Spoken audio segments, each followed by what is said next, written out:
Ethan Blake sat behind the wheel of his sleek midnight blue car, his fingers drumming absently against the leather steering wheel. The rhythmic sound of his favorite jazz playlist played softly in the background, but it did little to drown out the thoughts swirling in his mind. He'd just left another high-stakes board meeting, where the future of his company, Titan Tech, had been dissected and debated. The verdict? Another multi-million-dollar venture approved, another milestone reached. And yet, the thrill was gone. As he inched forward in San Francisco's notorious traffic, Ethan stared out of the tinted window at the familiar streets. These same roads had carried him from obscurity to unimaginable success. But tonight, they felt suffocating. The city's pulse, once electric, now seemed hollow, mirroring the emptiness he couldn't quite place. A honk from behind jolted him back.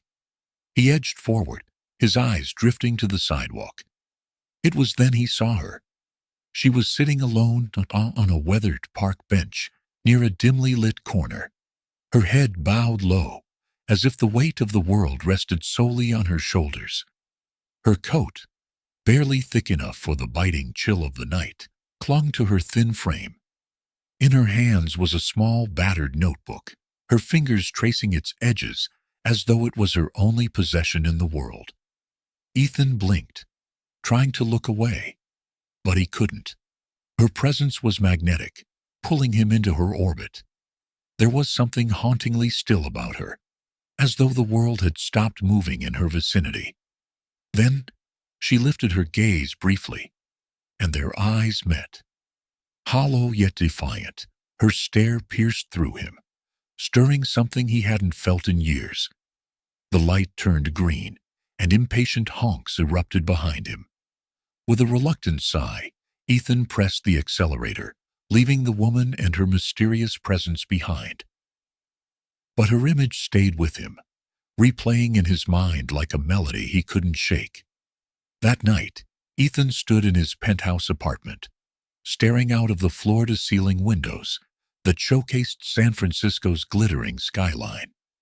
The view that once symbolized his triumph now felt like a gilded cage. He poured himself a glass of whiskey and sank into his leather couch, replaying the fleeting encounter. Why couldn't he let it go? He wasn't a stranger to seeing the less fortunate. San Francisco was riddled with stark contrasts between the wealthy and the destitute. But there was something different about her. Maybe it was the quiet dignity in the way she held herself, or perhaps it was the look in her eyes, a mixture of defiance and despair. The thought lingered, growing stronger with every passing hour, until frustration bubbled over. Grabbing his coat and car keys, Ethan made a decision that would alter the course of his life. He had to see her again. The streets of San Francisco felt different tonight. Ethan Blake gripped the steering wheel as he drove back to the corner where he had seen her the night before. The city was alive with its usual hum. Neon signs flickering, cars honking, pedestrians darting across crosswalks, but all of it seemed to fade into the background. His mind was consumed with a singular thought, finding the woman who had stirred something in him he couldn't quite name. Pulling up to the curb, Ethan scanned the park. For a moment, he thought he'd been too late, that she was gone, just another fleeting image in the chaos of the city. Then he saw her, sitting on the same weathered bench, clutching the same tattered notebook. Relief mixed with an inexplicable nervousness surged through him as he stepped out of his car and approached. She noticed him almost immediately, her body tensing. Her auburn hair, though tangled, caught the soft glow of the street lamp. Her eyes, sharp and wary, locked onto him as he neared. "You again?" she said, her voice carrying a tone of both skepticism and weariness. Ethan hesitated, unsure how to start. "I thought I'd see how you're doing." Her lips curled into a wry smile. "You thought you'd save the poor homeless woman, huh? How noble." "No," Ethan replied quickly, his tone sincere. I just, I don't know. I saw you and I couldn't stop thinking about you. She scoffed, leaning back against the bench. Well, here I am. Satisfied? Ethan frowned. He wasn't sure what he'd expected. A warm welcome, perhaps. But her guarded demeanor made sense. Life on the streets wasn't built on trust. Look, he said, lowering himself to sit on the opposite end of the bench. I didn't come here to pity you or play hero. I just wanted to talk. She studied him for a moment, her fingers tightening around the notebook. Talk about what? Stock prices? Your latest startup? Ethan chuckled despite himself. I'd bore even myself with that. What's your name?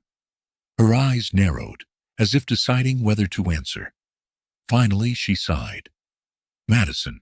I'm Madison, he repeated, testing the name.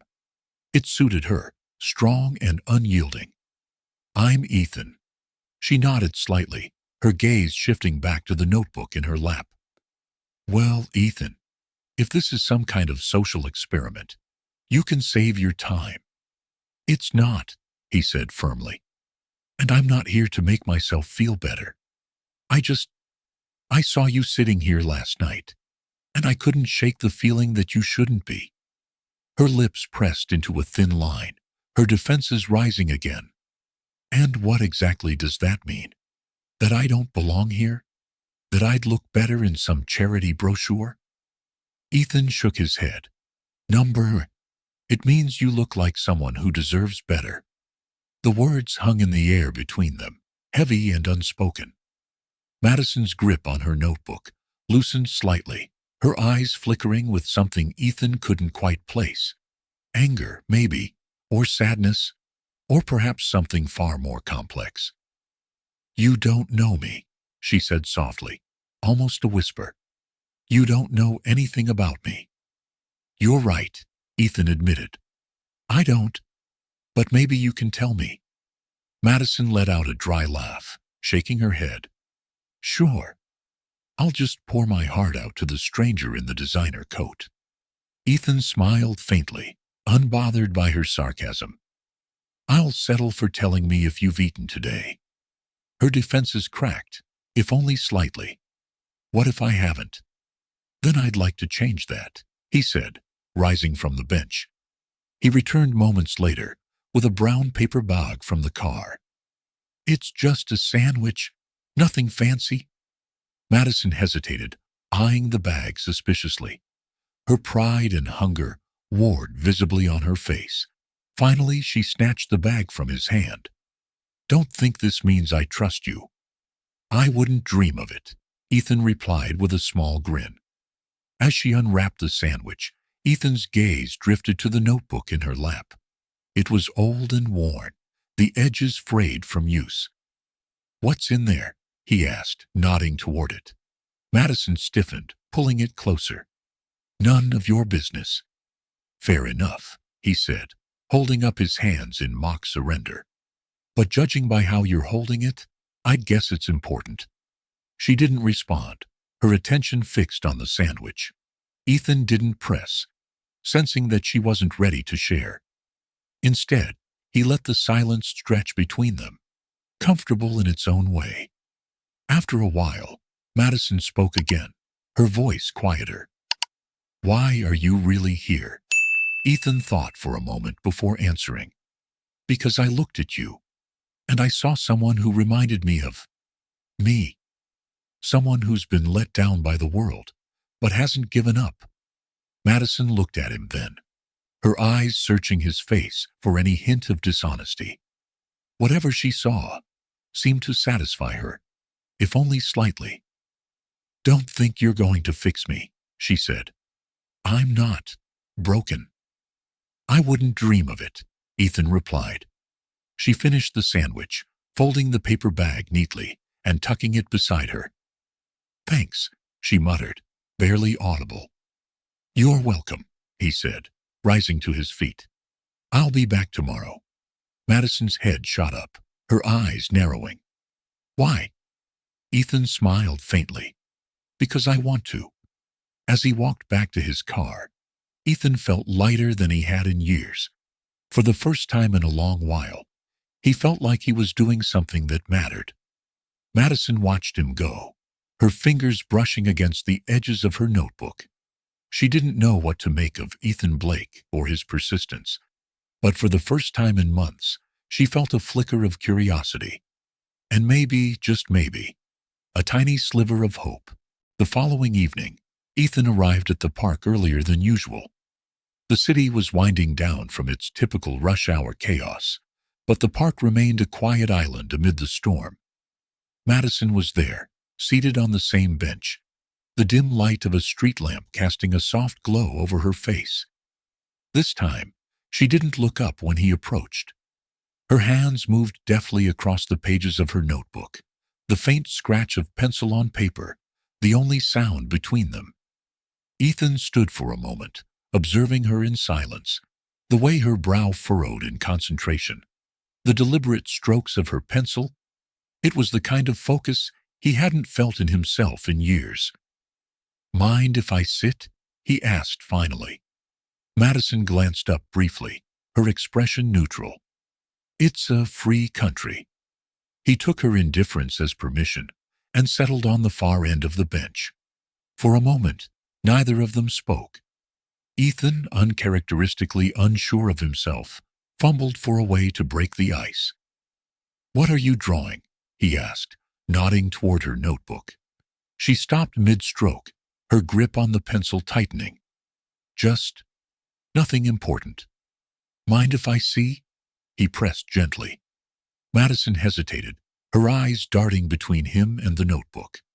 Finally, she sighed and flipped the cover closed. "No." Ethan held up his hands. "Fair enough. I'm just curious." She leaned back against the bench, crossing her arms. "That's what people say when they don't know what else to say." Ethan chuckled. "Guilty as charged. But seriously, you've got talent. I could tell just from the way you were drawing." Madison's gaze softened for a fraction of a second, before her defenses snapped back into place. "Why do you care, Ethan? You don't even know me." "I'd like to," he replied earnestly. Her laugh was sharp and humorless. "What's the point? I'm just another face on the street to you." "You're not," Ethan said firmly. "Not to me." Madison fell silent, her eyes scanning his face, as though searching for cracks in his sincerity. Whatever she saw seemed to unsettle her. "Fine," she said finally. "You want to know something about me? I used to paint. Landscapes mostly. I even had a few gallery shows." Ethan leaned forward, intrigued. "What happened?" Madison's jaw tightened, her gaze fixed on the ground. "Life. It has a funny way of kicking you when you're down." He didn't push, sensing the weight of her words. "I'm sorry," he said quietly. She scoffed, shaking her head. "Don't be. It's not like you did anything." They lapsed into silence again, the air between them heavy with unspoken words. Ethan was about to say something, when Madison surprised him by continuing on her own. "My parents had this big dream for me," she said, her voice distant. "College, a career, a life with all the shiny bells and whistles. But when I told them I wanted to be an artist, they laughed, said I'd never make it." Ethan frowned. "That must have been hard." Madison shrugged, though her expression betrayed the hurt she still carried. "It was what it was. I moved out, got a tiny studio, and worked my ass off. For a while it was good. I sold enough to scrape by. But then," she trailed off, her voice breaking slightly. Ethan leaned in, his tone gentle. "Then what?" "Then my brother Ryan showed up," she said, bitterness lacing her words. "He was always good at sweet-talking people. Convinced me to let him stay with me. Said he was turning his life around. I should have known better." Ethan didn't interrupt, letting her continue at her own pace, He drained my savings, racked up debt in my name, and disappeared when the bills came due, Madison said, her hands balling into fists. I lost everything. My studio, my reputation. People didn't care about the truth. All they saw was another artist who couldn't handle their finances. Ethan's heart ached at the raw pain in her voice. Madison, I'm so sorry. Don't, she said sharply, her eyes flashing. I don't need your pity. It's not pity, he said softly. It's empathy. I know what it's like to feel let down by the people you're supposed to trust. Madison's expression faltered, her walls cracking just enough for Ethan to glimpse the vulnerability beneath. Yeah? What would a guy like you know about that? Ethan hesitated.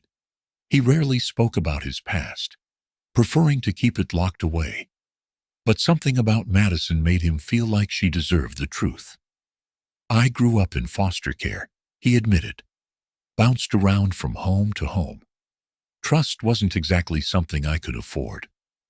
Madison blinked, caught off guard by his honesty. I didn't expect that. Most people don't, Ethan said with a small, sad smile. But it's true. And it's probably why I see a bit of myself in you. Her gaze softened, and for the first time, the tension between them seemed to ease. Well, she said after a moment, you turned out all right. Depends on who you ask, Ethan replied, his tone light. But thanks. They sat in companionable silence for a while, the weight of their shared stories hanging between them like an unspoken bond. When Madison finally stood to leave, Ethan surprised himself by asking, Will I see you tomorrow? She hesitated, her expression unreadable. Maybe. As she walked away, Ethan felt an unexpected sense of hope. For the first time in years, he felt like he was building something meaningful, one conversation at a time. Ethan paced his office, the morning sun casting sharp angles across the sleek glass walls. The silence inside contrasted with the hum of the city below. His assistant, Jessica, knocked gently before stepping in, with a hesitant smile. Morning, Ethan. Your 10:30 meeting is confirmed, and the board has requested your presence later this afternoon to discuss some concerns, she said, her tone careful. Ethan frowned. Concerns? Jessica shifted on her feet. There's some chatter about you. Chatter? Ethan repeated, narrowing his eyes. She sighed, stepping closer. Tabloids have picked up on your recent appearances at the park. A photographer caught you talking to Madison. Ethan ran a hand through his hair, his frustration palpable. Unbelievable. They're spinning it into some narrative about a mysterious woman and speculating why you've been spending time with her, Jessica added. The board is worried about the company's image. Ethan exhaled sharply, his temper simmering. Of course they are. I'll deal with it. Jessica nodded and left him alone. Ethan leaned against his desk, his mind racing. He hadn't thought about how his actions might be perceived. He only cared about helping Madison. But now, the world's scrutiny threatened to complicate things. Later that day, Ethan met with the board in the towering conference room of his company headquarters. The air was thick with tension as his executives, all dressed in sharp suits, exchanged glances. Darren Chase, a senior member, finally broke the silence. Ethan, he began, his voice steady but firm. We've always admired your boldness, but this situation is raising questions. What situation? Ethan countered, his tone sharper than intended. The woman, Darren said plainly. It's all over the media. They're framing it as a scandal, and it's affecting investor confidence. Ethan's jaw tightened. Madison isn't some situation. She's a person who's been through hell. I'm helping her, not creating a scandal. Darren held up his hands defensively. We understand your intentions, but perception is everything in our world. If you're seen as distracted or involved in something questionable, it could jeopardize everything we've built. Ethan's voice hardened.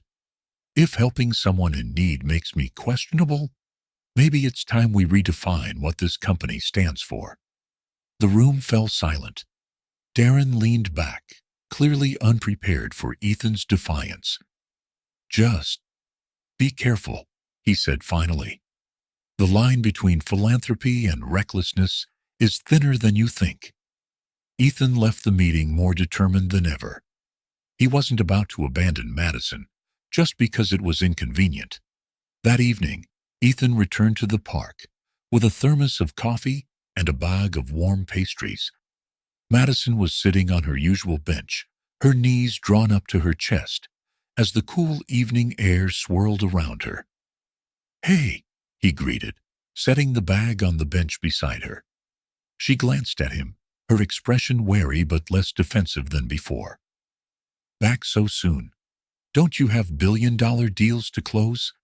Ethan chuckled. Believe it or not, this feels more important. Madison's lips quirked into a faint smile as she reached for the thermos. You're persistent. I'll give you that. Comes with the territory, he said, settling onto the bench. How's the sketching coming along? She shrugged. It's something to do. Can I see? He asked, remembering her hesitation from before. This time, Madison surprised him by handing over the notebook. Ethan flipped through the pages, his admiration growing with each one. Her talent was undeniable. Each drawing was raw, emotional, and hauntingly beautiful. These are incredible, he said honestly. You could have a gallery show with work like this. She snorted. Yeah, because people are lining up to buy art from a homeless woman. Ethan frowned. Don't sell yourself short. You have real talent, Madison. Her expression softened briefly before the walls went back up. Talent doesn't pay the bills. It could, he said firmly. If you let me help. Madison's gaze darkened. Why? Why are you so determined to help me? What's in it for you? Ethan hesitated, choosing his words carefully. Maybe I see something in you. Something I saw in myself when I was younger. And maybe I don't want you to lose it. She studied him, searching for any hint of pity or ulterior motive. Finding none, she sighed and took the notebook back. You're not like most people. I'll take that as a compliment, he said with a small smile. The next morning, as Ethan prepared for another meeting, Jessica walked into his office holding a tablet. You're going to want to see this. She handed it over, and Ethan's heart sank as he scanned the headline. Tech titan Ethan Blake, spotted with mystery woman in San Francisco. Scandal brewing? The article speculated wildly about his connection to Madison, painting her as a possible mistress or charity project. Beneath the headline was a grainy photo of the two of them on the park bench. Unbelievable, Ethan muttered. Jessica hesitated. What are you going to do? He set the tablet down with a determined expression. I'm going to ignore it. People will always talk. But I know the truth. That evening, Ethan returned to the park to find Madison waiting for him. Her expression was unreadable as she held up a copy of the tabloid. Care to explain this? Ethan groaned inwardly. I didn't know they were watching us. I'm sorry. Madison crossed her arms. You didn't think this would happen. You're a millionaire hanging out with a homeless woman. Of course, people are going to talk. Let them, he said firmly. I don't care what they say. Well, I do, she shot back. I don't want to be your charity case or your scandal, Ethan. You're neither, he said, his voice steady. You're someone who deserves better than what life's given her. And I'm not going to walk away just because it's inconvenient. Madison looked away, her defenses cracking under the weight of his sincerity. You don't know what you're getting into. Maybe not, Ethan admitted, but I'm willing to find out. Are you? She didn't answer, but the flicker of uncertainty in her eyes told him he was getting through to her. Ethan stood in front of the floor-to-ceiling windows in his penthouse, gazing out at the city below. The faint hum of traffic carried upward, muted by the thick glass, but it did little to calm his racing thoughts. The meeting with the board still lingered in his mind, their veiled warnings echoing alongside Madison's guarded expressions. Every step forward seemed to pull him further into an uncharted territory, one he couldn't abandon, no matter how turbulent it became. His phone buzzed on the counter, breaking his train of thought. He crossed the room and answered without checking the caller ID. Ethan Blake, he said, his tone brisk. Mr. Blake, this is Detective Morales from the San Francisco PD, came a measured voice. We received a report from the park. Near your office, a man claiming to be Madison Lane's brother has been asking about her. Do you know anything about this? Ethan's grip on the phone tightened. Her brother? No, I don't. What's his name? Ryan Lane. We checked his record. Nothing criminal, but his history is complicated. Thought you'd want to know, given your involvement. Ethan thanked the detective and hung up. His mind spun. Madison had never mentioned a brother, and the idea of someone from her past resurfacing filled him with unease. He needed to warn her. That evening, Ethan returned to the park. But something was different. Madison wasn't alone. A man stood a few feet from her, leaning casually against a lamppost. His dark jacket hung loose on his wiry frame, and his sharp features mirrored Madison's in a way that left no doubt they were related. As Ethan approached, Madison glanced his way, her expression torn between relief and anxiety. The man straightened and offered a lopsided smile that didn't reach his eyes. You must be Ethan, he said, extending a hand. Ryan Lane. Ethan hesitated before shaking it, his instincts screaming caution. Nice to meet you. Madison's been telling me about you, Ryan said, his tone smooth but slightly edged. I figured it was time to see who's been playing hero. Madison shot him a warning look. Ryan, don't start. What? I'm just saying. Ryan raised his hands in mock surrender before turning back to Ethan. Look, I'm not here to cause trouble. Just wanted to check on my sister. After how many years? Madison cut in, her voice sharp. You didn't care when everything fell apart. But now you show up? Ryan's smile faltered, replaced by a flicker of genuine remorse. I made mistakes, Maddie. I'm trying to fix them. Ethan studied the exchange, noting Madison's clenched fists and Ryan's evasive gaze. Whatever history they shared, it was messy. You said you wanted to check on her, Ethan said, stepping closer to Madison. Now you've done that. Anything else? Ryan's eyes hardened briefly before softening again. Just wanted to say hi, but since I'm clearly not welcome. He glanced at Madison. You know where to find me. As Ryan walked away, Madison slumped onto the bench, her arms wrapped tightly around herself. Ethan sat beside her, giving her a moment to gather her thoughts. Want to talk about it? He asked gently. Madison shook her head. Not really. Ethan waited in silence, and eventually she sighed. Ryan and I grew up together. He was the golden child, charming, ambitious, but when things got tough, he bailed, left me to deal with everything. What does he want now? Ethan pressed. I don't know, she admitted, her voice tinged with bitterness, but I'm not stupid enough to trust him.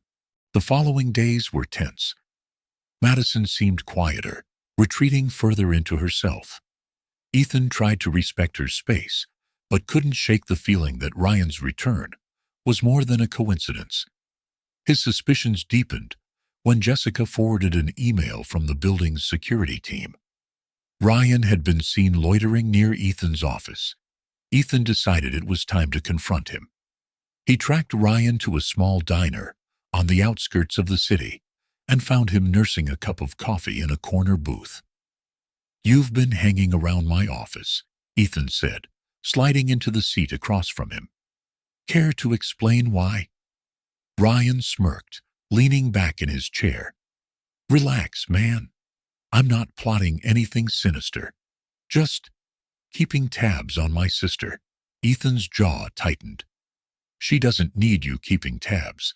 She needs you to leave her alone." "Funny," Ryan said, his smirk fading. "You think you know what she needs? You've known her for what, a few weeks? I've known her my whole life. And yet, you disappeared when she needed you most," Ethan shot back. "So, forgive me if I don't trust your intentions." Ryan's gaze darkened, but he didn't deny it. Instead, he leaned forward, his voice low. "Look, I get it. You're the knight in shining armor, sweeping in to save the day. But you don't know what it's like to grow up with nothing. What it does to a person." Ethan's own past flickered in his mind, but he pushed it aside. "This isn't about me. It's about Madison. Stay away from her." Ryan stared at him for a long moment before nodding. "Fine. But if she reaches out, I'm not turning my back again." Ethan returned to the penthouse to find Madison sitting at the dining table, her sketchbook untouched beside her. She looked up as he entered, her eyes searching his face. "Did you see him?" she asked. Ethan nodded. "He says he's staying away." Madison exhaled, her shoulders relaxing slightly. "Thank you." "You don't have to thank me," Ethan said, sitting across from her. "But if he tries anything, I want you to tell me." She nodded, and for the first time in days, a faint smile crossed her lips. "You're really bad at minding your own business. You know that?" Ethan chuckled. "I've been told." Their shared laughter felt like a small victory, a reminder that even in the midst of chaos, they were finding a way forward. The soft hum of Ethan's Tesla filled the quiet morning streets of San Francisco as he drove toward the office.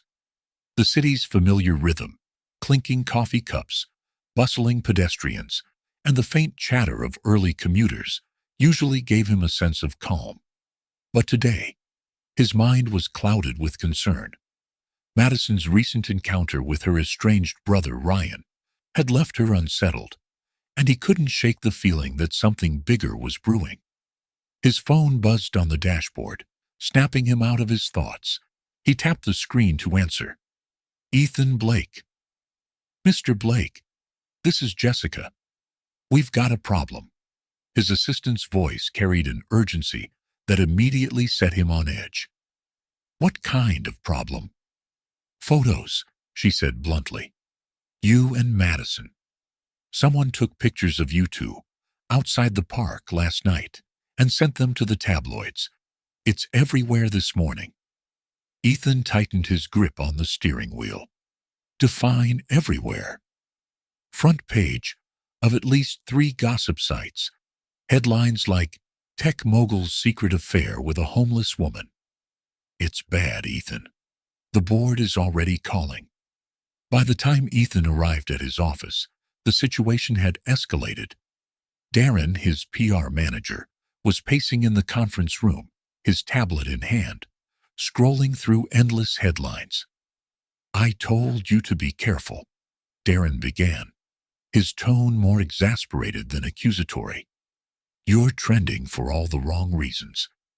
Ethan leaned against the table, scanning the articles Darren had pulled up. The photos weren't compromising, but they were enough to spark speculation. Madison sitting on the park bench, Ethan handing her a sketchbook, their faces close in quiet conversation. The captions painted a story of scandal and pity, twisting every detail into tabloid fodder. "It's just noise," Ethan said firmly. It'll blow over. Darren shot him a skeptical look. Noise or not, the board won't see it that way. They're worried about the optics, and frankly, so am I. You're playing with fire here. Ethan's jaw tightened. I'm not abandoning her, Darren. She's been through enough. I get that, Darren said, his tone softening slightly. But you need a plan. The media won't let this go unless we give them something else to focus on. Madison had seen the headlines before Ethan even had a chance to warn her. She sat on the edge of the guest room bed, in his penthouse, her phone clutched tightly in her hand. Each headline felt like a dagger. From park bench to penthouse, tech tycoon's charity case, Ethan Blake's mystery woman, homeless or gold digger. When Ethan walked in, she didn't look up. You should have let me leave, she said quietly. He crouched in front of her, his voice gentle but resolute.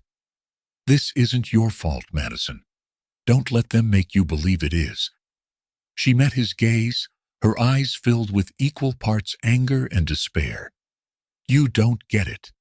They're tearing me apart, and you're caught in the crossfire. How is this fair to you? Fairness doesn't matter, Ethan said. What matters is doing the right thing. And I'm not walking away from you. Madison shook her head, her voice breaking. You're risking everything. Your reputation, your company. For what? For me? For you, Ethan confirmed. Because you're worth it. The board meeting that afternoon was every bit as contentious as Ethan had expected. Seated at the head of the long glass table, he faced a room of skeptical faces. Ricardo Vargas, one of the most vocal board members, leaned back in his chair, arms crossed. This isn't just about you, Ethan. Ricardo began. This company has shareholders, investors. They're not going to take kindly to this distraction. Ethan's tone was calm but firm. My personal life has no bearing on Sinclair Dynamics' performance. Perception is everything, Ricardo countered. You're jeopardizing the company's image for what? A relationship that… Careful, Ethan interrupted, his voice dangerously low. You're talking about someone I care about. Show some respect. The room fell silent, tension crackling like static. After a long pause, Darren stepped in. We need to control the narrative, he said. Shift the focus. Highlight Ethan's philanthropic work, the initiatives we've supported. Let's remind people what Sinclair Dynamics stands for. Ricardo still looked unconvinced, but the rest of the board murmured their agreement. While Ethan fought battles in the corporate world, Madison wrestled with her own demons. The attention from the tabloids had made her reluctant to leave the penthouse, but staying cooped up only amplified her insecurities. One afternoon, she ventured into the living room, sketchbook in hand. Ethan glanced up from his laptop, offering her a reassuring smile. Feel like getting some fresh air? He asked. She hesitated but nodded. Maybe a walk. They strolled through a quieter part of the city, the late afternoon sun casting long shadows across the sidewalk. Madison clutched her sketchbook tightly, her eyes darting nervously at every passerby. You're safe, Ethan said, his voice steady. I won't let anything happen to you. She nodded but didn't speak, her mind still replaying the headlines. As they reached a small park, Ethan spotted an empty bench and gestured for her to sit. Draw something, he said. Madison hesitated, then opened her sketchbook. Her pencil moved tentatively at first, but soon found its rhythm. Ethan watched in silence, amazed by the way her lines brought life to the page. When she finished, she handed him the sketch.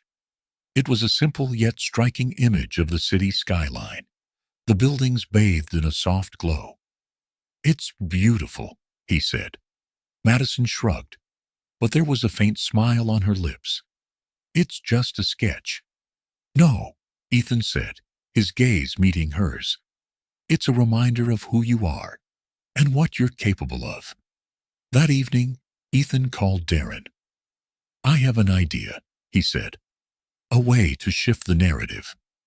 The following week, a press release announced a charity art exhibit hosted by Sinclair Dynamics, showcasing local artists. The highlight of the event? A collection of pieces by Madison Lane. The exhibit was a turning point. While some skeptics dismissed it as a PR stunt, many were moved by Madison's story and the resilience reflected in her art. Articles began shifting tone, focusing on her talent rather than her past. For the first time in weeks, Madison felt a glimmer of hope. People are seeing me for more than the headlines, she told Ethan after the event. They're seeing what I've seen all along, he replied. But as they celebrated their small victory, Ethan's phone buzzed with a message that sent a chill down his spine. Ryan Lane, spotted near Sinclair Dynamics headquarters, appears to be meeting with someone. The past, it seemed, wasn't done with them yet.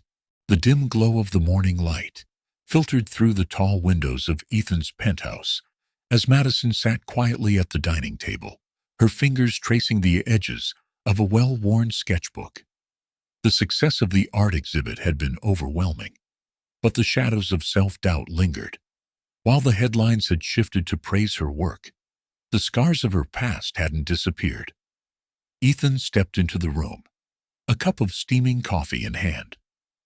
You've been quiet this morning, he said, placing the cup on the table.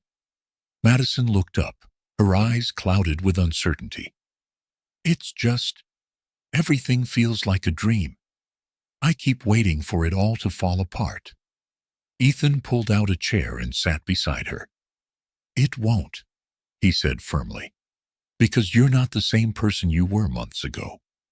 You've built something real, something that matters. Madison managed a small smile, but her grip on the sketchbook tightened. What if it's not enough? What if I'm not enough? You're more than enough, Ethan said, his voice steady. And you're just getting started.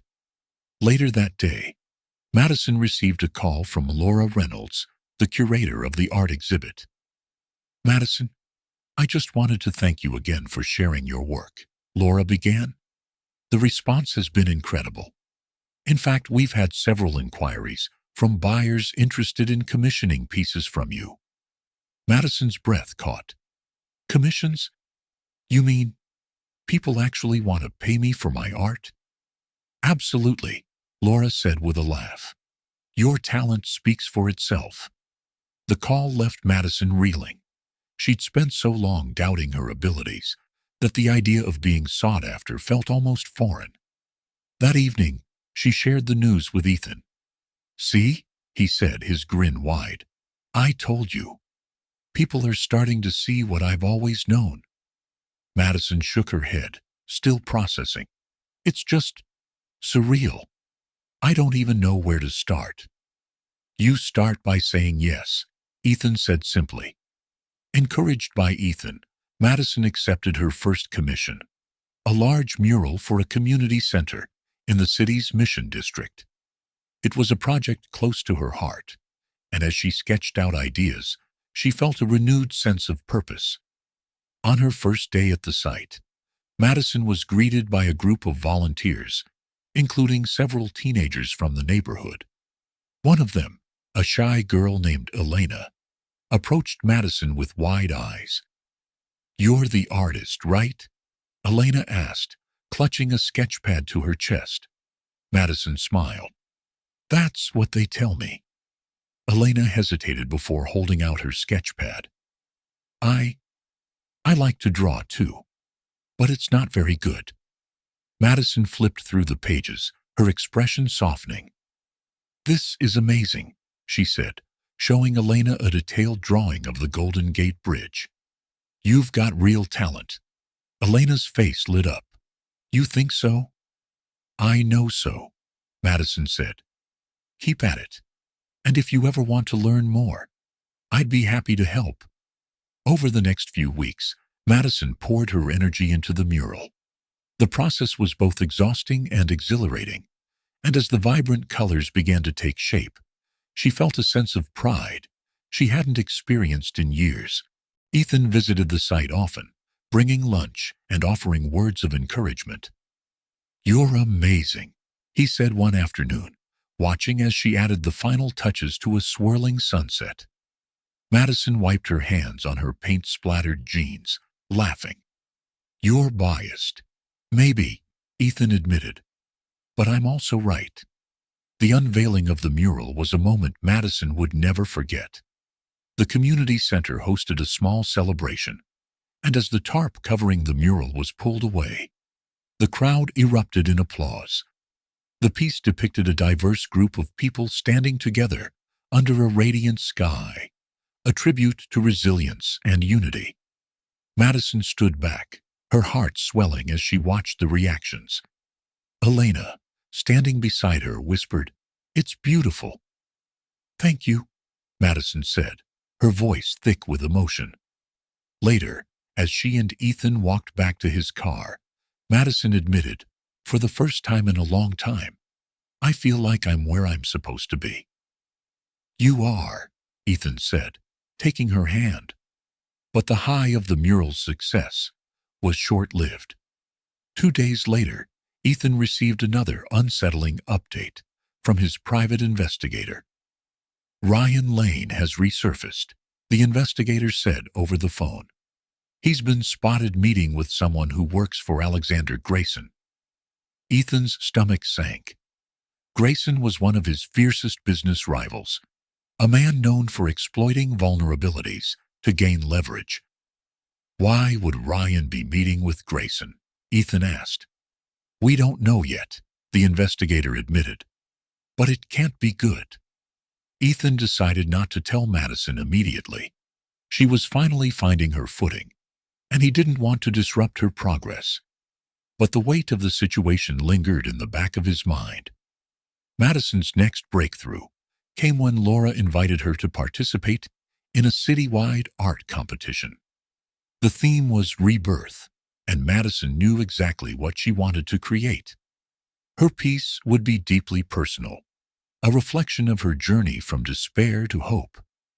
As she worked on the painting in Ethan's penthouse, she found herself opening up about her past in ways she hadn't before. "There was a time when I didn't think I'd survive," she told Ethan one evening, her voice quiet. "But now, I feel like I can finally breathe again." Ethan reached out, taking her hand. "You've come so far, Madison, and I'll be here every step of the way." The competition brought together some of the city's most talented artists, and the gallery buzzed with anticipation.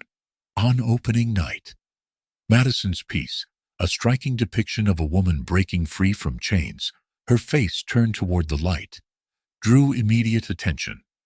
By the end of the night, Madison was announced as one of the winners. The recognition was overwhelming, but it also solidified her belief in herself. "I never thought I'd get here," she told Ethan afterward. "You didn't just get here," he said. "You earned it."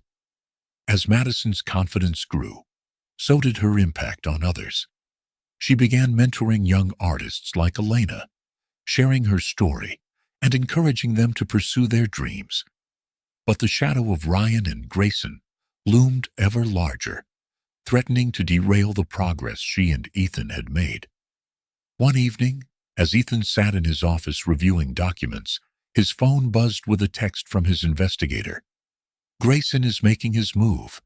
We need to talk." Ethan knew they were running out of time. The city hummed with its usual energy, a mix of ambition and chaos that never seemed to rest.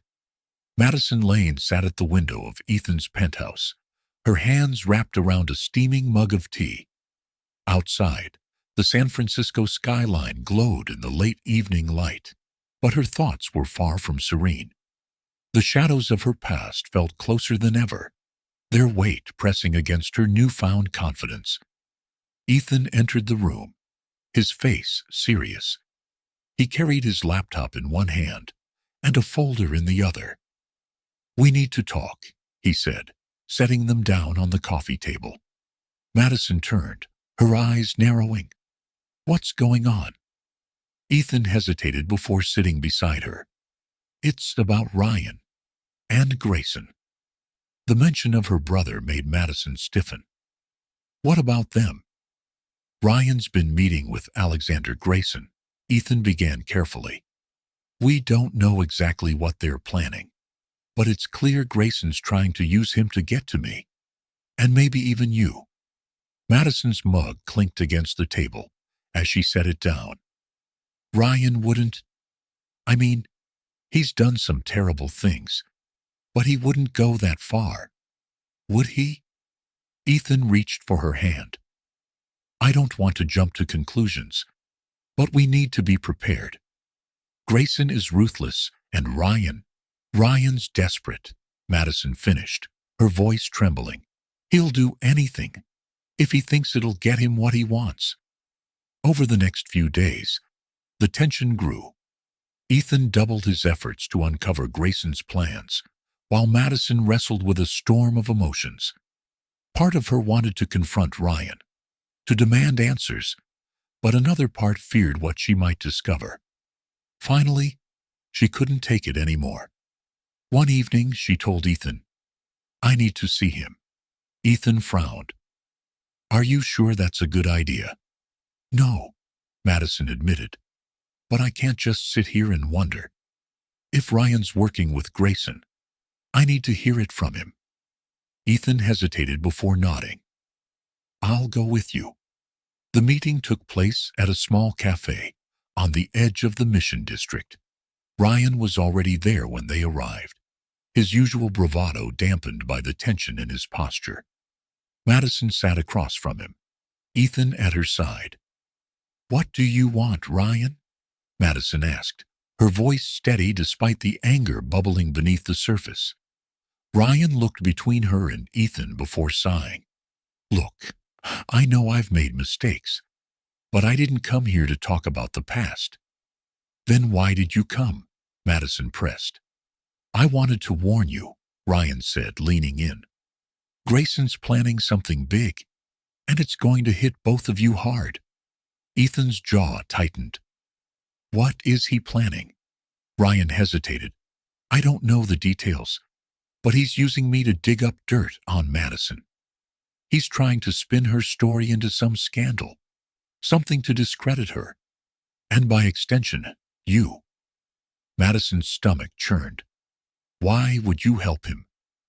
"I didn't have a choice," Ryan said, his voice breaking. "He found out about my debts, threatened to expose everything. I thought I could manage it, but I got in too deep." After the meeting, Madison felt like the ground had shifted beneath her feet. Back at the penthouse, she paced the living room, her thoughts racing. "Why does it always feel like my past is a trap I can't escape?" she said, her voice cracking. Ethan stood, his arms crossed. "Because people like Grayson thrive on exploiting vulnerabilities. But he underestimated you, Madison. You've come too far to let him drag you down." Madison stopped, turning to face him. "I'm scared, Ethan. What if he ruins everything?" "Then we fight," Ethan said firmly. "Together." The next morning, Madison decided she wouldn't let fear dictate her actions. She reached out to Laura Reynolds and arranged a press interview to share her story on her own terms. "I've spent too long hiding," Madison said as she sat in front of the camera. "It's time to own my truth." The interview was raw and emotional. Madison spoke about her struggles, her mistakes, and her journey to rediscovering her passion for art. She refused to sugarcoat her story, but she also highlighted the support she'd received from Ethan and others who believed in her. When the interview aired, the response was overwhelming. Messages of support poured in, drowning out the whispers of scandal Grayson had tried to spread. Ethan, meanwhile, was preparing for his own confrontation with Grayson. Armed with evidence gathered by his investigators, He arranged a private meeting to put an end to the schemes once and for all. The meeting took place in a sleek, sterile boardroom high above the city. Grayson sat at the head of the table, his smirk exuding confidence. "Ethan," he said, leaning back in his chair, "to what do I owe the pleasure?" Ethan placed a folder on the table and slid it toward Grayson. "Consider this a warning." Grayson opened the folder, his smirk faltering as he scanned the contents. "This is evidence," Ethan interrupted, "of your involvement in Ryan Lane's financial schemes, among other things. If you so much as mention Madison's name again, this will go public." Grayson's expression darkened. "You think you can threaten me?" "It's not a threat," Ethan said, his voice cold. "It's a promise." Back at the penthouse, Madison waited anxiously for Ethan's return. When he walked through the door, his expression was unreadable. "What happened?" she asked. "It's over," Ethan said simply. "Grayson won't be bothering us anymore." Madison felt a wave of relief, but also lingering unease. "What about Ryan?" "He's on his own now," Ethan said. "But I made it clear that if he wants to make amends, it starts with staying out of trouble." With the immediate threat behind them, Madison and Ethan focused on moving forward. Madison threw herself into her work, using her art to channel the emotions stirred by recent events. Her next piece, titled Resilience, became a centerpiece at a new gallery exhibit, drawing praise from critics and attendees alike. At the opening, Madison stood beside Ethan, her heart swelling as she listened to the crowd's reactions. "You did this," Ethan whispered, "and no one can take it away from you." Madison smiled, her confidence finally feeling like her own. "We did this," she corrected, "together." As the evening wore on, Madison felt a renewed sense of purpose. She knew the road ahead wouldn't be easy, but for the first time, she felt ready to face whatever came next, with Ethan by her side. The days following the gallery opening were some of the most fulfilling Madison had experienced in years. For the first time in a long while, she felt stable, purposeful, and supported. Her art was thriving, her relationships with Ethan and the community were stronger than ever, and her confidence was steadily growing. But life, she had learned, had a way of throwing curveballs just when things seemed to be going smoothly. It began with a faint queasiness. At first, Madison brushed it off as nerves or exhaustion from the whirlwind of events surrounding the gallery. But as the days passed, the symptoms became harder to ignore. Lightheadedness, nausea, and an overwhelming fatigue that sapped her energy at the most inconvenient times. Ethan noticed first. "You've been pushing yourself too hard," he said one evening as they prepared dinner together. "You need to rest." Madison nodded absent-mindedly, her mind preoccupied. But that night, as she lay awake in the dim glow of the penthouse's city view windows, a possibility dawned on her. Her hand drifted to her stomach, and a wave of uncertainty washed over her. The next morning, while Ethan was at a meeting, Madison ventured out on her own. She stopped by a pharmacy, her heart pounding as she grabbed a pregnancy test and rushed back to the penthouse.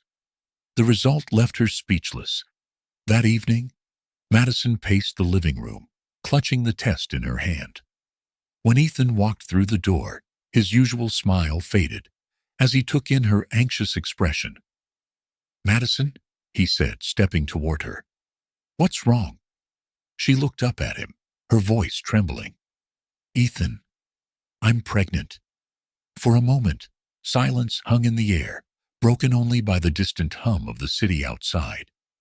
Ethan's eyes widened, and then a slow, heartfelt smile spread across his face. "Are you sure?" he asked gently. Madison nodded, tears brimming in her eyes. I don't know what to do. I wasn't expecting this."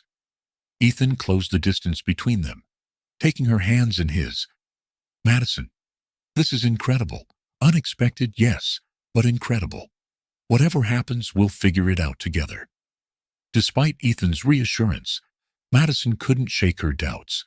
Memories of her chaotic past and her struggles resurfaced, filling her with fear about her ability to be a good mother. She voiced her concerns to Ethan one night as they sat together on the couch. "What if I'm not ready for this?" she asked, her voice barely above a whisper. "What if I mess up?" Ethan placed a reassuring arm around her. "Madison, no one is ever truly ready. But you're one of the strongest, most resilient people I know. If anyone can do this, it's you." "But what about my past?" she countered. "What if I can't leave it behind?" "Your past is a part of who you are," Ethan said. "But it doesn't define you. You've already proven that. And now you have the chance to create something new, something beautiful." As the weeks passed, Madison began to adjust to the idea of motherhood. She accompanied Ethan to doctor's appointments where they heard their baby's heartbeat for the first time, a moment that brought tears to both their eyes. They started discussing baby names and brainstorming ideas for a nursery. One afternoon, Madison found herself wandering into an art supply store. She purchased paints and canvases, determined to create a series of pieces for the nursery.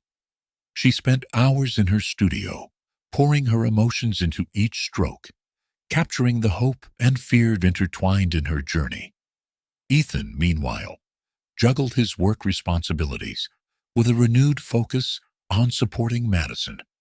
He surprised her with prenatal yoga classes, stocked the kitchen with healthy foods, and even began reading parenting books. "You're really taking this seriously, aren't you?" Madison teased one evening as she caught him practicing how to swaddle a stuffed bear. "Of course," Ethan replied with a grin. "If I'm going to be a dad, I want to do it right." But life wasn't ready to let them off the hook so easily. One day, Madison received an unexpected letter in the mail. The handwriting on the envelope was familiar, her mother's. Her hands trembled as she opened it and began to read. The letter was a mix of apologies and excuses, claiming a desire to reconnect, but also dredging up painful memories. Madison felt a surge of emotions, anger, hurt, and a small, stubborn flicker of hope. She showed the letter to Ethan that evening. "What do I do?" she asked. Ethan studied the letter for a moment before looking at her. "That's up to you. But whatever you decide, I'll support you." Madison decided to write back, cautiously opening the door to communication. She wasn't ready to forgive, but she felt a need to confront the ghosts of her past, especially with a child on the way. Despite the emotional turbulence, Madison and Ethan found joy in the preparations for their growing family. Friends from the community center organized a baby shower, filling the penthouse with laughter and warmth. Laura Reynolds and the staff presented Madison with a handmade quilt, each square representing a piece of her journey. Madison's eyes welled with tears as she hugged them. "Thank you," she said. "You have no idea how much this means to me." Ethan, ever the supportive partner, charmed the room with his humor and heartfelt words. "Madison is the bravest person I've ever met," he said during a toast, "and I can't wait to see her as a mom. Our child is already so lucky." One night, as they sat together on the rooftop terrace, Madison placed her hand on her growing belly and turned to Ethan. "I've spent so much of my life feeling like I didn't belong anywhere," she said. "But with you, with this baby, I feel like I've finally found home." Ethan smiled, his eyes glistening. "You've always had it in you, Madison. I just helped you see it." They sat in comfortable silence, watching the city lights twinkle below.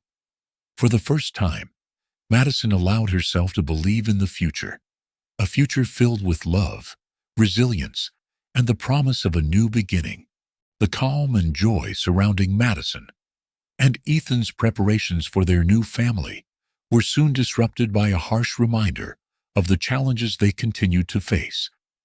The Sinclair Evans Community Center had become a beacon of hope for many, but its success had also attracted unwanted attention.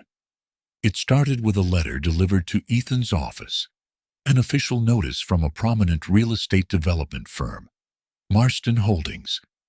The letter outlined their intent to purchase the land on which the community center stood. The tone was polite but firm, with a clear implication: sell or be prepared for a legal battle. Ethan slammed the letter on his desk, frustration evident.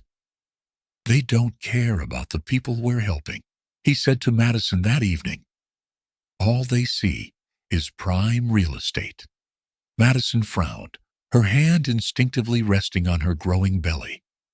"We can't let them do this, Ethan. The center is more than just a building. It's a lifeline." Ethan nodded. "Then we fight." Madison and Ethan quickly mobilized. They called a meeting at the community center, gathering residents, staff, and supporters to inform them of the threat. The room buzzed with anxiety as Ethan stepped to the front, Madison by his side. "This center is more than bricks and mortar," Ethan began, his voice steady but impassioned. "It's a place where people find hope, where lives are rebuilt. We're not going to let them take that away." Madison stepped forward, her voice filled with determination. "We need to stand together. If we show them how much this place means to us, they'll have no but to back down." The room erupted in applause, the crowd energized by their resolve. Over the next few days, the community sprang into action. Madison and Ethan worked tirelessly to organize a public campaign to save the center. They created flyers, launched a social media hashtag, and reached out to local journalists to share their story. Madison, despite her initial reluctance, became the face of the campaign. Her story of overcoming homelessness and finding purpose at the center resonated deeply with the public. She gave interviews, appeared on local news segments, and even shared her journey on a live-streamed panel discussion. "You've been incredible," Ethan said one evening as they reviewed their progress. "People are listening because of you." Madison smiled, though exhaustion tugged at her. "This isn't just about me. It's about everyone who needs a place like this." Marston Holdings didn't back down easily. The company's CEO, Victor Marston, appeared in interviews, framing the development as a necessary step for progress. He claimed that their proposed luxury condos would bring jobs and economic growth to the area, a claim Madison and Ethan vehemently disputed. Tensions escalated when Marston's legal team sent a cease and desist letter, accusing the community center of violating zoning laws. The threat loomed large, but Ethan and Madison refused to be intimidated. "We've got legal counsel," Ethan assured the team during a late-night strategy session. "And we've got the truth on our side." The campaign reached its peak with a town hall meeting, where the fate of the community center would be decided. The room was packed, with supporters on one side and Marston's representatives on the other. The air crackled with tension as the meeting began. Victor Marston took the floor first, delivering a polished speech about the benefits of his development plan. He spoke of progress, opportunity, and modernizing the neighborhood. The applause from his supporters was loud but sparse. Then it was Madison's turn. She stepped to the podium, her hands trembling slightly, but her voice unwavering. "My name is Madison Lane," she began. "Not long ago I was homeless, lost, and invisible to the world. This community center gave me a second chance. It gave me a reason to believe in myself again." Her voice grew stronger as she continued. "This isn't just a building. It's a place where people find hope, where they're reminded that they matter. Taking it away isn't progress, it's destruction. The room erupted in applause, with cheers and whistles echoing off the walls. Madison's heartfelt plea had struck a chord.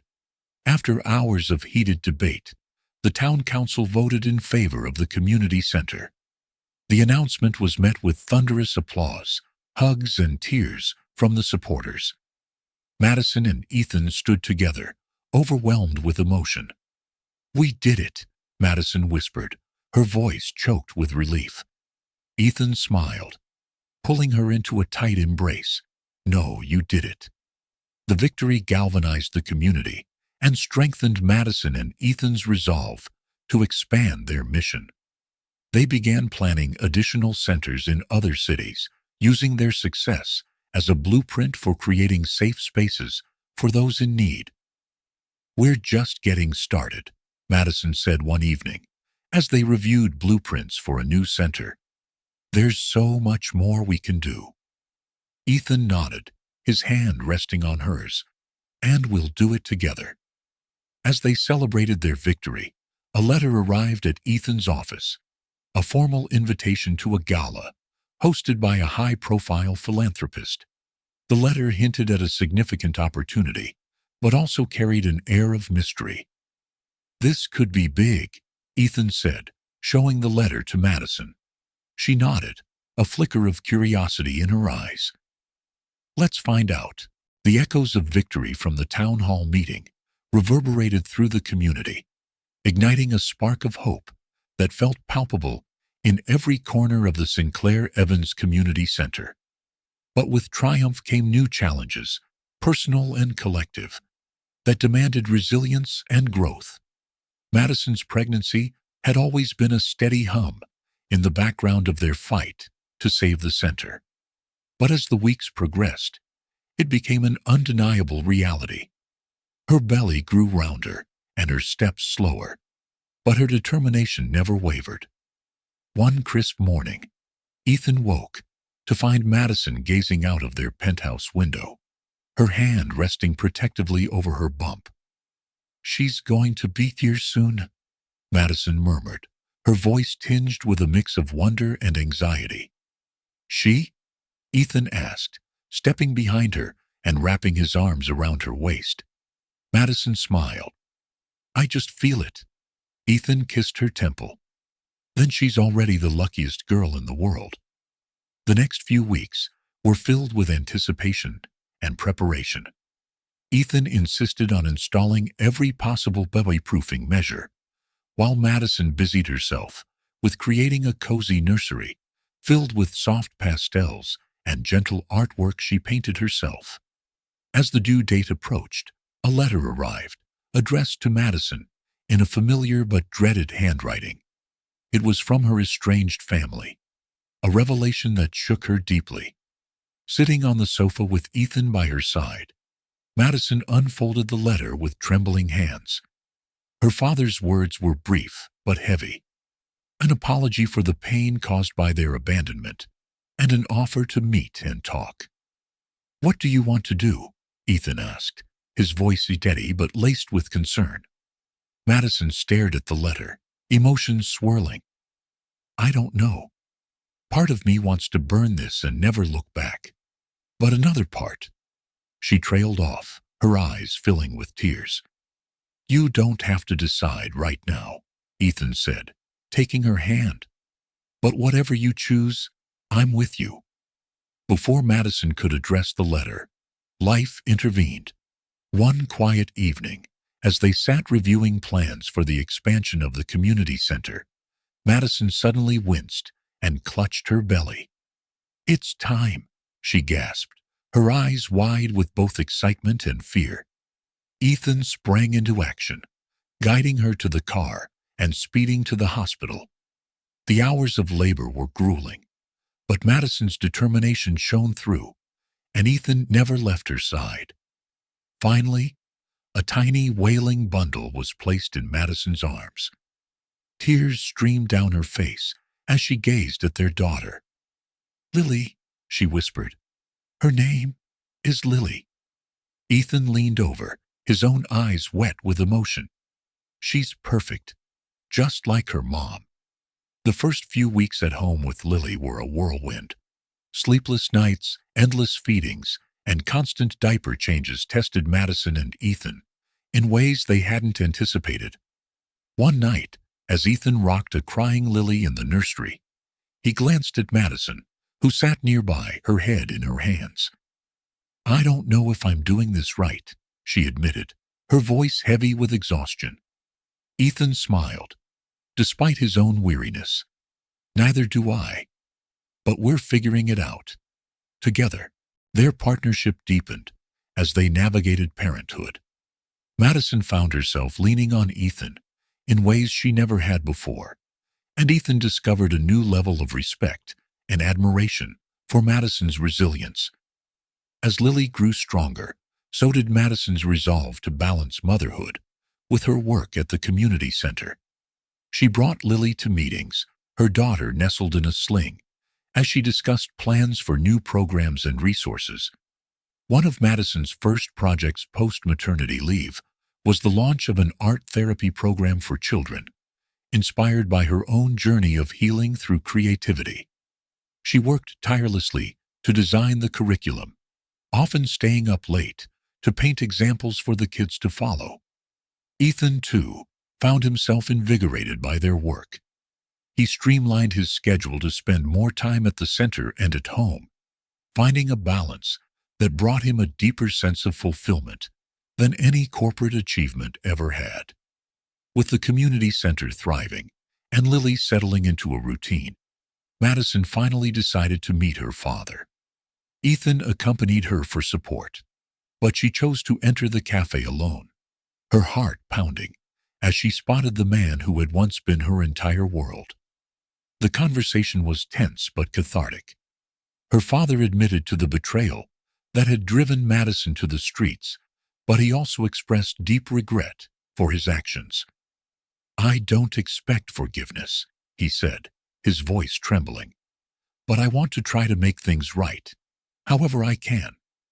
Madison left the cafe with a heavy heart, but a sense of closure. "I don't know if I can ever fully forgive him," she told Ethan later, "but at least I'm not carrying this alone anymore." As the year unfolded, Madison and Ethan's lives settled into a rhythm.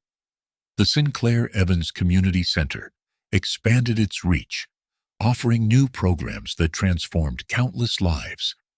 At home, Lily grew into a lively, curious toddler who brought joy to everyone she met.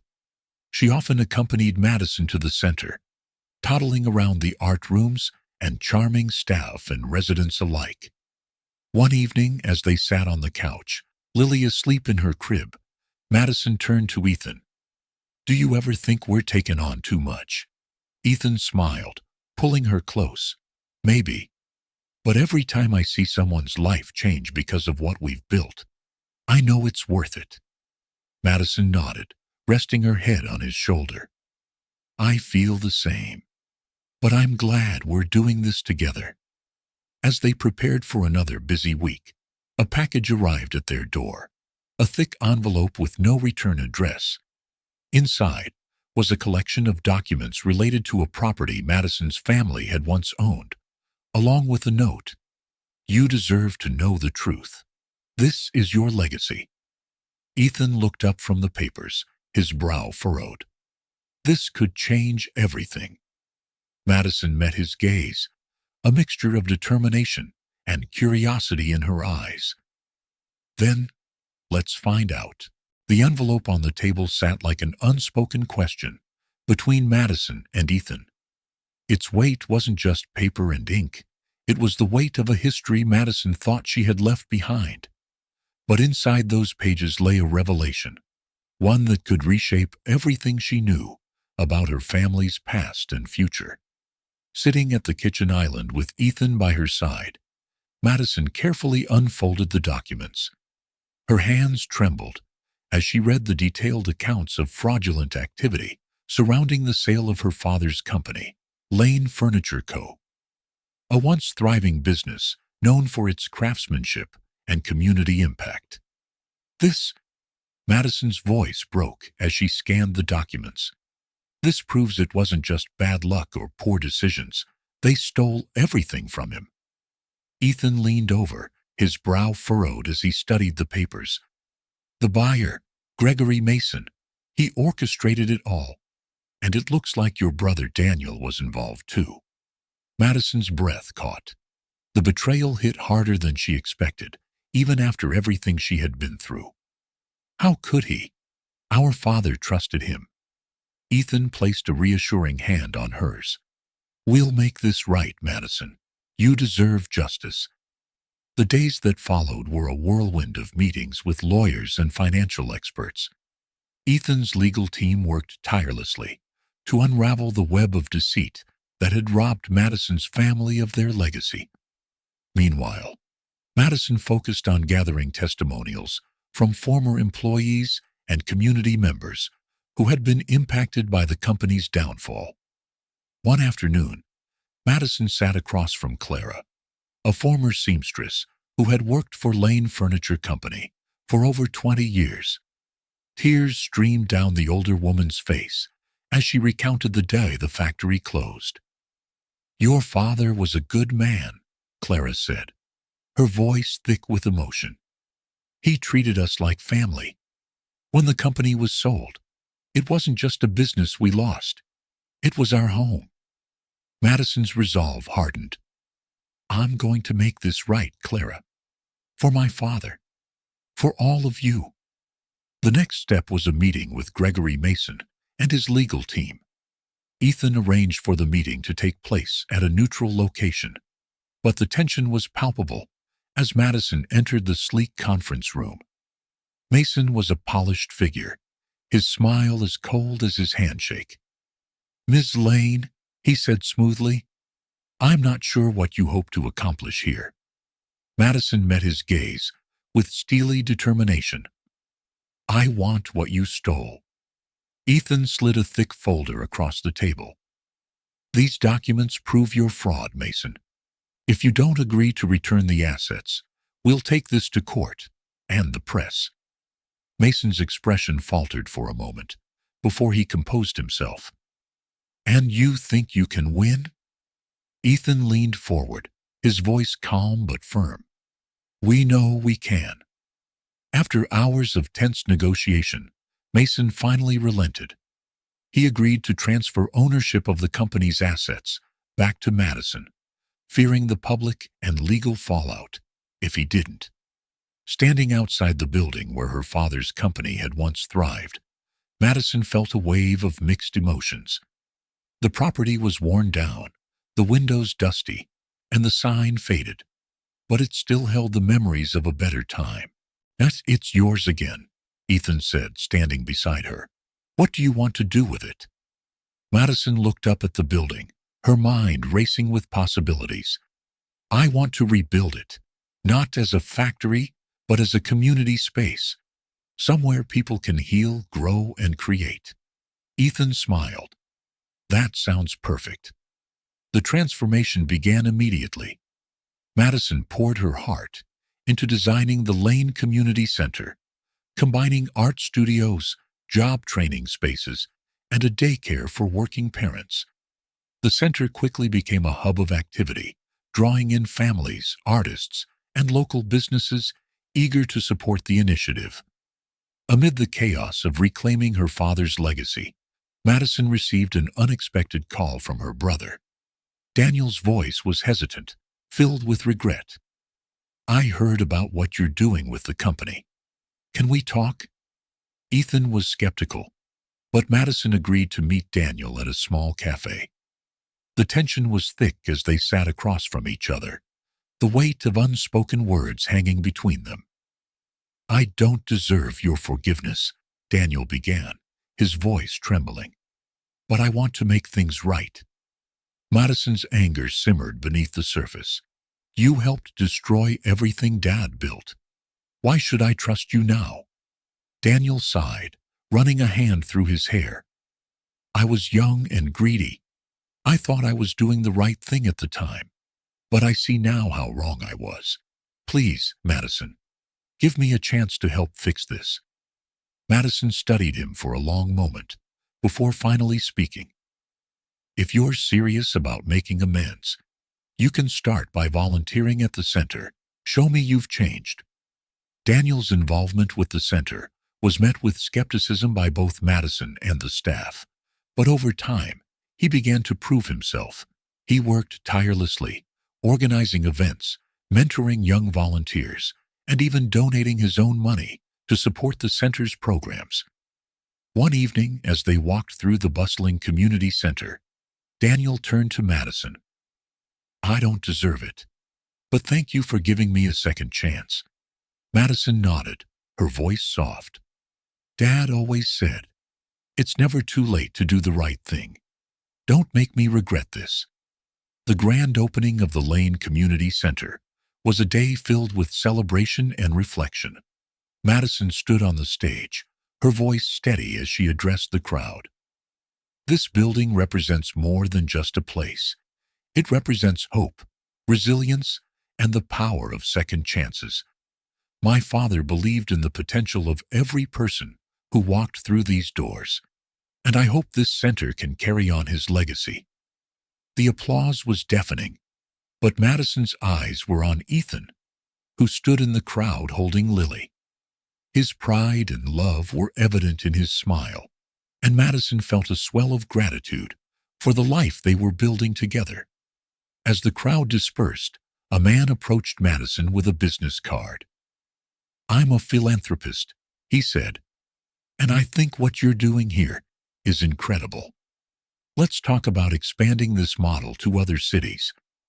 Madison exchanged a glance with Ethan, her heart racing with excitement and possibility. "Let's do it," she said, shaking the man's hand. The Lane Community Center was a resounding success, and its impact rippled through the local community. For Madison, it was more than just a project. It was a lifeline to her father's memory and a beacon for those in need. But as she and Ethan stood at the crossroads of expansion, they both knew this was just the beginning. Madison sat at the head of a long conference table in the newly renovated boardroom of the Lane Community Center. Around her were Ethan, Daniel, and a mix of community leaders and business executives. On the screen was a blueprint of their proposed expansion plan, a network of similar centers across underserved cities in California. "This isn't just about replicating a building," Madison began, her voice steady but passionate. "It's about creating spaces where people feel seen, valued, and empowered. We're not just offering resources, we're offering hope." Ethan chimed in, his sharp business acumen complementing Madison's heartfelt vision. "We'll leverage public and private partnerships, ensuring these centers are financially sustainable and impactful. But we need the right people leading the charge." Madison's gaze shifted to Daniel, who had become an integral part of the center's operations. His transformation over the past months had surprised even her. "Daniel," Madison said, drawing his attention, "would you consider overseeing the expansion in Los Angeles? You've proven you can lead, and this could be your chance to make an even bigger impact." Daniel hesitated, clearly moved by her trust. "If you think I'm ready, then I'll do it." As Madison and Ethan worked tirelessly to secure funding for their ambitious expansion, they encountered resistance from skeptics who doubted the scalability of their model. One such meeting with a prominent corporate sponsor ended in disappointment. "They're just not willing to take the risk," Ethan said, frustration evident in his voice as he and Madison walked back to their car. But an unexpected phone call later that evening brought a surprising twist. The voice on the other end was unmistakable. Alexander Grayson, Ethan's former business rival, who had purchased Madison's artwork at her first exhibition. "Ethan," Grayson said smoothly, "I hear you're making waves in the nonprofit world. Let's meet." The meeting took place in Grayson's sleek downtown office, where he greeted Madison and Ethan with an enigmatic smile. I'll cut to the chase, Grayson began. I've been following your work, and I think there's potential for something bigger. I want to invest in your vision, not just financially, but strategically. Madison exchanged a wary glance with Ethan. Why now? She asked. What's in it for you? Grayson leaned back in his chair. Let's just say, I've learned the value of legacy. This project aligns with where I want my name to stand when all's said and done. Despite their initial reservations, Madison and Ethan decided to accept Grayson's offer. His connections and resources proved invaluable, accelerating their timeline and opening doors they hadn't imagined. With the expansion underway, Madison and Ethan faced new hurdles. Balancing their growing family with the demands of the foundation stretched them both thin.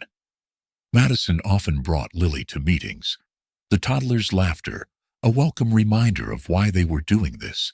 One evening, Madison stayed late at the center, poring over blueprints and budget spreadsheets. Ethan arrived with a takeout dinner and a knowing smile. You're going to burn out if you don't take a break, he said, setting the food down beside her. Madison sighed, rubbing her temples. I just feel like there's so much riding on this. What if we fail? Ethan pulled up a chair and took her hand. You won't fail. And even if things don't go as planned, we'll adapt. That's what we've always done. His reassurance steadied her, and they shared a quiet meal amidst the chaos of their work. One of the most surprising developments came when Ryan, Madison's estranged brother, reappeared. After his betrayal and subsequent absence, she had written him off, but his return was marked by genuine contrition. I've been watching from a distance, Ryan admitted during a tense reunion. Seeing what you've built, it made me realize how far I've fallen. I want to help, Madison. Let me prove I've changed. Though hesitant, Madison allowed Ryan to volunteer at the center, under close supervision.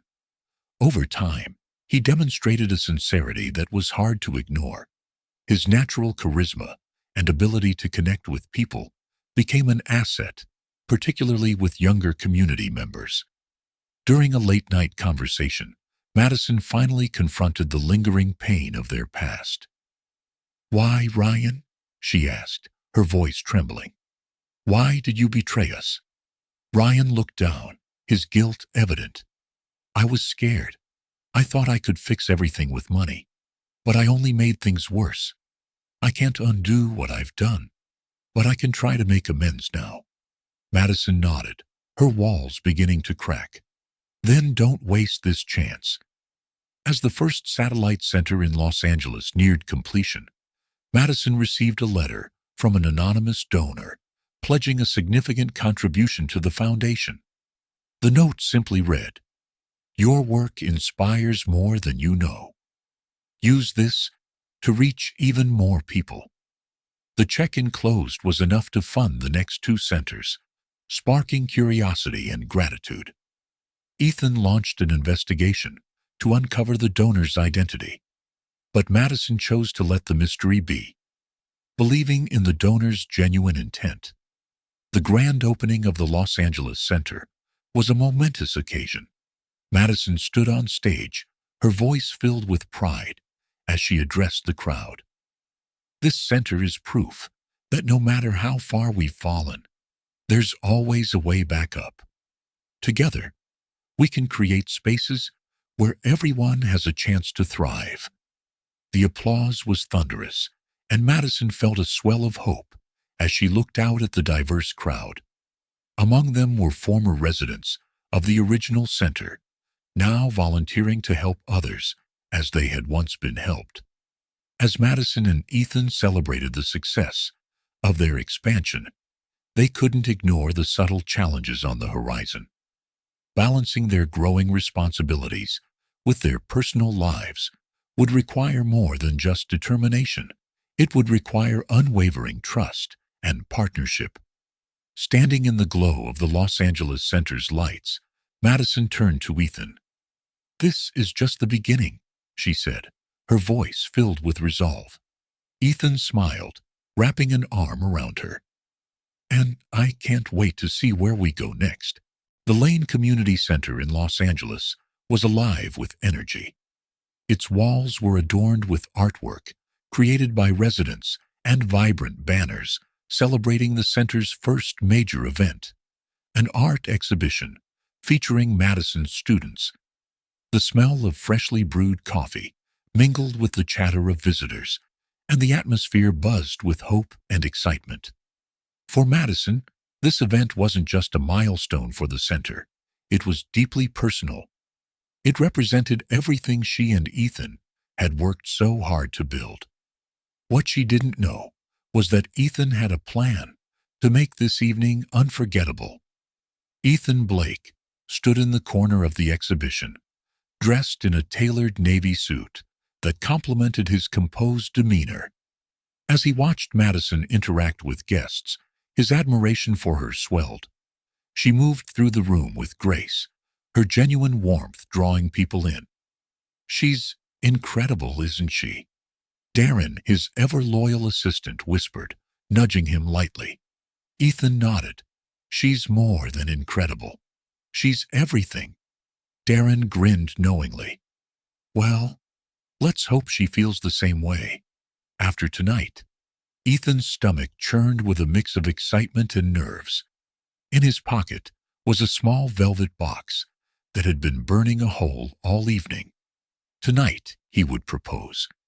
He had spent weeks planning the perfect moment, enlisting Darren and Lily, Madison's close friend, to help him pull it off. Madison was radiant as she introduced the students whose artwork was on display. She stopped at a painting of a serene mountain landscape and beckoned to its creator, a shy teenager named Emma. "Tell them what inspired this piece," Madison said, gently encouraging Emma to speak.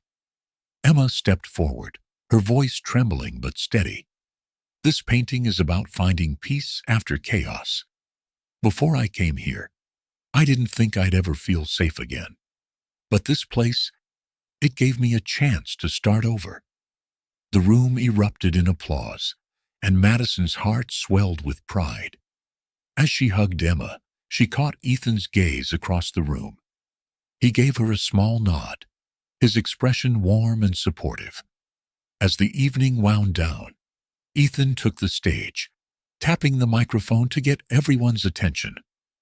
"Good evening, everyone," he began, his voice steady despite the lump in his throat.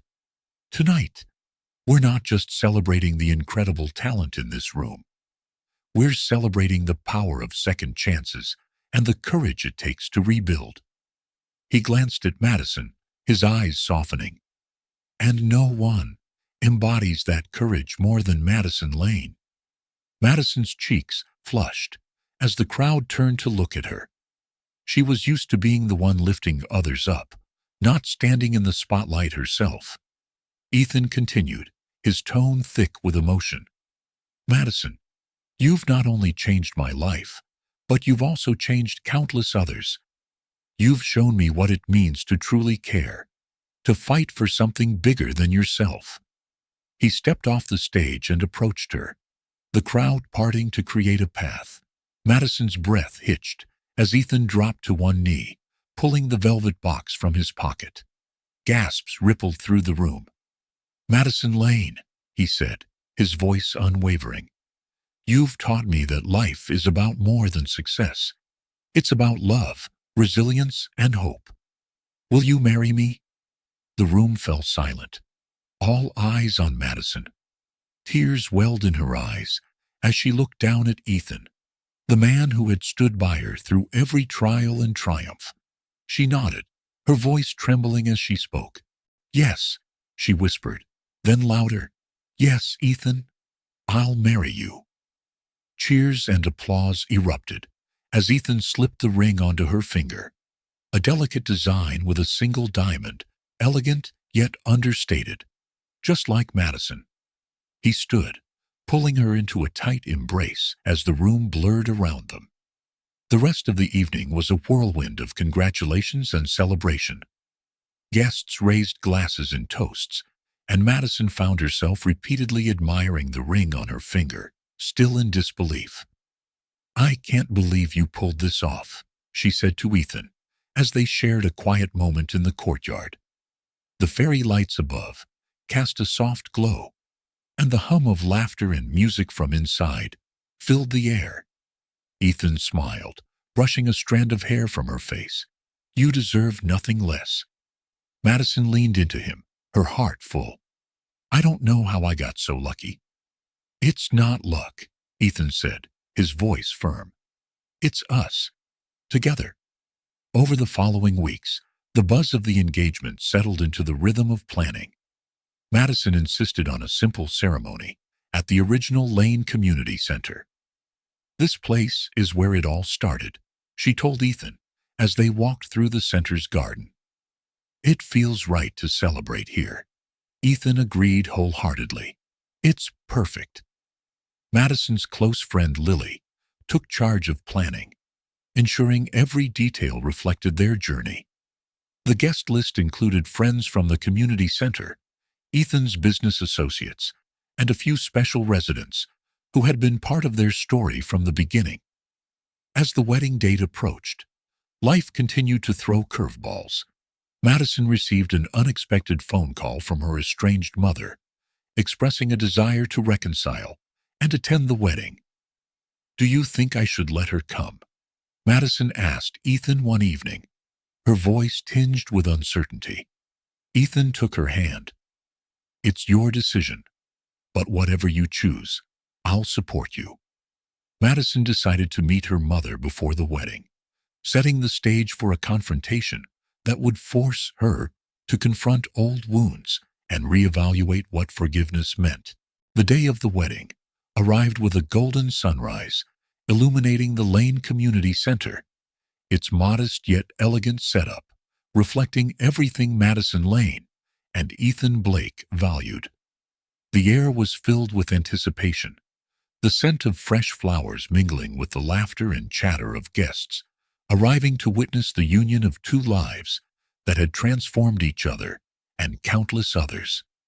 The community center's garden, where the ceremony would take place, was adorned with delicate white roses and soft string lights. The backdrop was simple but striking. A handcrafted wooden arch, draped with flowing fabric, a testament to Madison's commitment to authenticity and simplicity. For her, this wasn't just about a marriage. It was about celebrating love, resilience, and the community they had built together. In one of the center's quiet rooms, Madison stood in front of a mirror as her friend Lily adjusted the final details of her gown.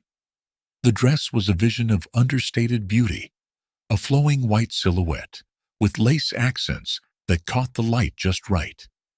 Madison's veil, a gift from Ethan's mother, Evelyn, cascaded gently down her back. "You look perfect," Lily said, stepping back to admire her work. Madison smiled nervously, fidgeting with her hands. "It feels surreal." Lily placed a reassuring hand on her shoulder. "You're ready for this, more than you think."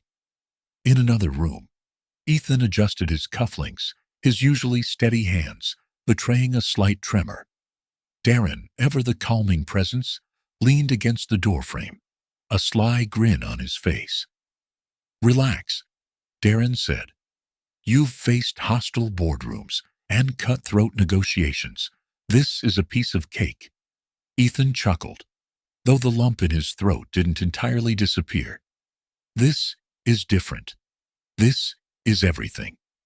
Darren clapped him on the shoulder. "And you've got this. Now go make her the happiest woman in the world." As the music began, the guests quieted, turning their attention to the garden aisle. Ethan stood beneath the arch, his heart pounding, as the doors opened to reveal Madison. She walked arm in arm with Darren, her chosen escort, her radiant smile lighting up the entire venue. Ethan's breath caught. In that moment, nothing else existed. Just her, the woman who had turned his world upside down in the best possible way. Tears glistened in his eyes as Madison reached him, her hands trembling slightly as he took them in his. The officiant began, their words warm and heartfelt, weaving a narrative of love, growth, and the power of partnership. When it came time to exchange vows, Ethan's voice was steady but filled with emotion. Madison, you showed me that life is about more than success or wealth. It's about meaning, connection, and love. I promise to stand by your side, to honor and cherish you, and to build a life filled with purpose and joy. Madison's voice trembled slightly as she responded, her eyes locked on his. Ethan, you believed in me when I couldn't believe in myself. You've shown me that I'm worthy of love and a future filled with hope. I promise to love you, to trust you, and to share every moment of this incredible journey with you. When the officiant declared them husband and wife, Ethan leaned in for a kiss that was met with thunderous applause. As they turned to face their friends and family, the world seemed to shine brighter, their love radiating through every corner of the garden. The reception was a joyful celebration, held in the community center's courtyard, transformed into a magical space with hanging lanterns and long tables, adorned with greenery and candles. Friends from all walks of Madison and Ethan's lives mingled, sharing stories and laughter. Evelyn Sinclair, who had grown to respect and admire Madison, delivered a heartfelt toast. Madison, you've brought out the best in Ethan, and you've reminded all of us what truly matters. Welcome to the family. Darren's toast was filled with humor. When Ethan first told me about Madison, I thought he was crazy, a tech mogul and a homeless artist. But then I met her and realized she's the only one who could keep him grounded. Madison's laughter was genuine, her eyes shining as she looked at Ethan. They shared their first dance to a soft acoustic rendition of At Last, their movements effortless as they swayed under the twinkling lights. As the evening wound down, Madison and Ethan stole a moment alone in the garden, the sounds of the celebration fading into the background. This was perfect, Madison said, her head resting against Ethan's shoulder. It was, Ethan agreed. But this is just the beginning. Madison smiled, her heart full. Together, we can face anything. Ethan kissed her forehead. Together, always. The weeks after the wedding were a whirlwind of activity as Madison and Ethan settled into their new roles as not just partners in love, but also in purpose. The Sinclair Lane Foundation expanded its reach, opening new community centers in underserved areas. Madison took the lead on many of these projects, her passion inspiring everyone around her. She launched an initiative to provide art therapy for trauma survivors, using her own journey as a testament to the healing power of creativity. One afternoon, as Madison prepared for a meeting, Ethan surprised her with a small box. Inside was a custom-made necklace with a pendant shaped like an open book, symbolizing the chapters they had written together. "It's beautiful," Madison said, her voice filled with emotion.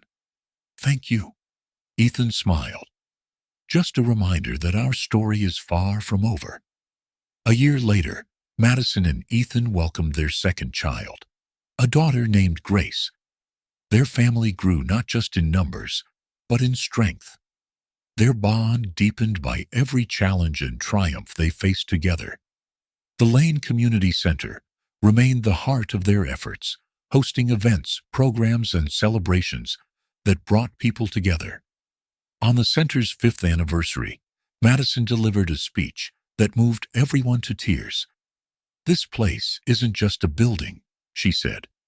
"It's a reminder that no matter how far you've fallen, there's always a way to rise again. With a little help, a little hope, and a lot of love." As the sun sets on Ethan and Madison's incredible journey, we're left with a powerful reminder. Love and resilience can conquer even the toughest challenges.